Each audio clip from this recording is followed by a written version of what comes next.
वंदे मातरम। मेरा इस वीडियो बनाने का उद्देश्य इस देश के विकास में एक छोटा सा योगदान है। भाईचारे का योगदान, आत्मनिर्भर का योगदान और बहुत सारे। हम लोग जाति के नाम पर, मजहब के नाम पर, धर्म के नाम पर, संप्रदाय के नाम पर लड़ते हैं।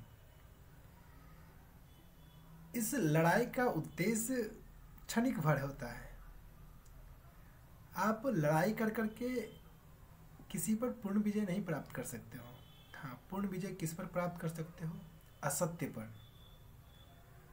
लेकिन किसी व्यक्ति पर आप पूर्ण विजय नहीं प्राप्त कर सकते हैं। आपको लगेगा कि हम उसे हरा दिए हैं, हम उसे पराजित कर दिए हैं, लेकिन नहीं। वे जब भी मजबूत स्थिति में होंगे फिर आप पर वो अटैक करेंगे। हमने इतिहास में न जाने ऐसे कई राजवंश थे जो ऐसा कर चुके थे। उनके सेनापति उनको मार देते थे, फिर वो खुद सेनापति राजा बन जाते थे। उनके द्वारा नियुक्त सेनापति उनको मार देते थे और वे स्वयं राजा बन जाते थे। तो इससे क्या होता है? आप किसी लोग को, किसी व्यक्ति को आप झूठ कह करके, धोखा दे करके आप जीत जाते हो, आप विजयी होते हो, तो कहीं ना कहीं वो धोखा आपके लिए घातक सिद्ध होगा।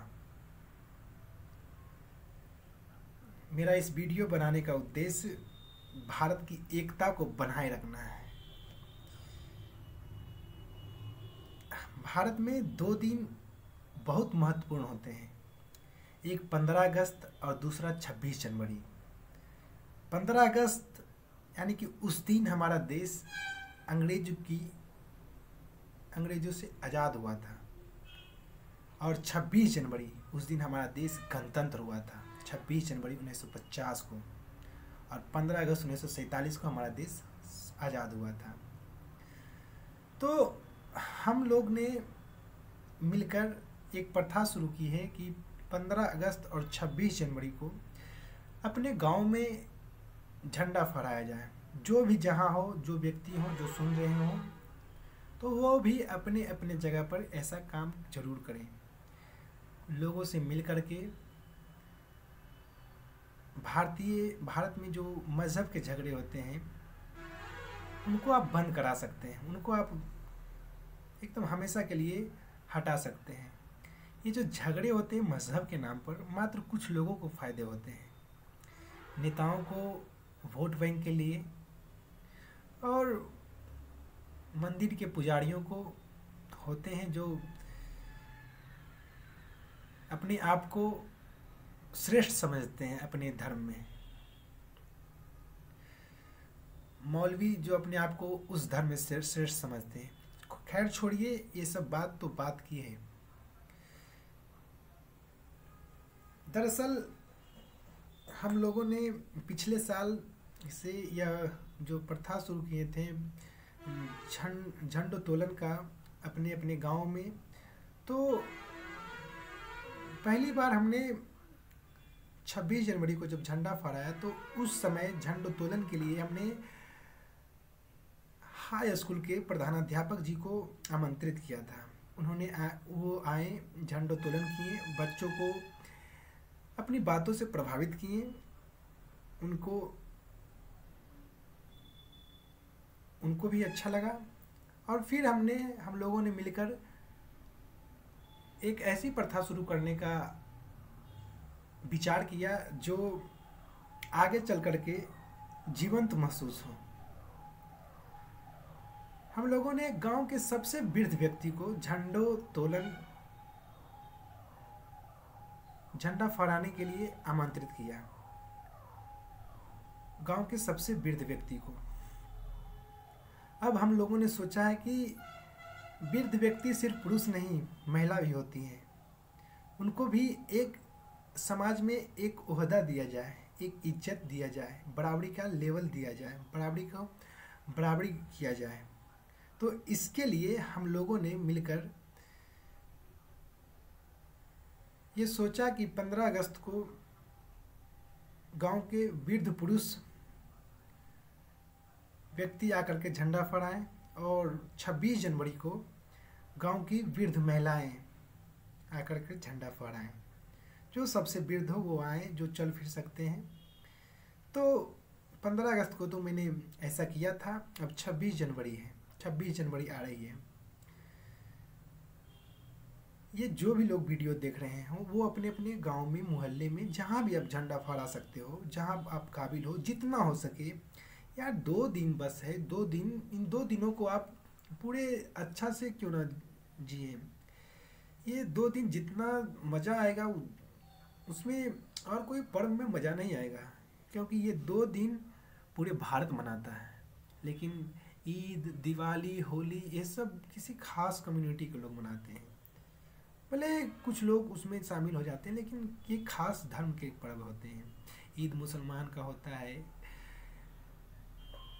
होली, दिवाली ये सब सनातन धर्म के लोगों का होता है। तो ये पर्व जो है 15 अगस्त स्वतंत्रता दिवस और गणतंत्र दिवस, ये 2 पर्व पूरे भारत में जोर शोर से मनाया जाता है। क्यों ना हम लोग एक सशक्त, क्योंकि गांव से जब हम गांव में एकता बनाएंगे तो वो गांव धीरे धीरे, यानी कि भारत गांवों का देश है, और जब गांव में एकता बन जाएगा तो शहर में तो एकता रहता ही है। शहर में हिंदू मुस्लिम सब कोई किसी को कुछ मतलब नहीं रहता है, सब एक साथ मिलकर रहते हैं। लेकिन गांव में ये सब ज़्यादा होता है। तो आप लोगों से विनम्र निवेदन है कि आप सब मिलकर के अपने अपने गांव में, मोहल्ले में, जहाँ भी हो वहाँ झंडा फहराएं और अपने जो जिनको भी वो झंडोत्तोलन करने के लिए दें वो, लेकिन ऐसा करें क्योंकि वो 2 दिन में हम अपने शहीदों को याद करते हैं जो इस झंडे की खातिर, भारत माँ के खातिर कुर्बान हुए थे। कोई 18 वर्ष का खुदीराम बोस था, कोई 23 वर्ष का भगत सिंह था, वो आज़ाद हुए। कोई ICS की नौकरी छोड़कर सुभाष चंद्र बोस, जिन्होंने आज़ाद हिंद फौज की स्थापना किए थे, उनका योगदान कम नहीं था, बहुत ज़्यादा योगदान था। महात्मा गांधी, पंडित जवाहरलाल नेहरू, सब इस स्वतंत्रता के लिए हिस्सेदार, इस स्वतंत्रता में हिस्सेदार थे। तो आप सब से निवेदन करते हैं कि आप सब भी इस भारत को एकता के सूत्र में बांधने के लिए प्रयास करें। और रही बात, जो भी हो, आप कुछ सहयोग करना चाहते हो, आर्थिक सहयोग, मानसिक सहयोग, शारीरिक सहयोग, तो आप इस दिए गए नंबर पर आप कुछ भी कर सकते हैं। ऑनलाइन ट्रांजैक्शन कर सकते हैं, या मिल करके कुछ बातें कर सकते हैं, या कुछ कर सकते हैं, व्हाट्सअप कर सकते हैं, फ़ोन कर सकते हैं, जो भी परेशानी हो बात कर सकते हैं।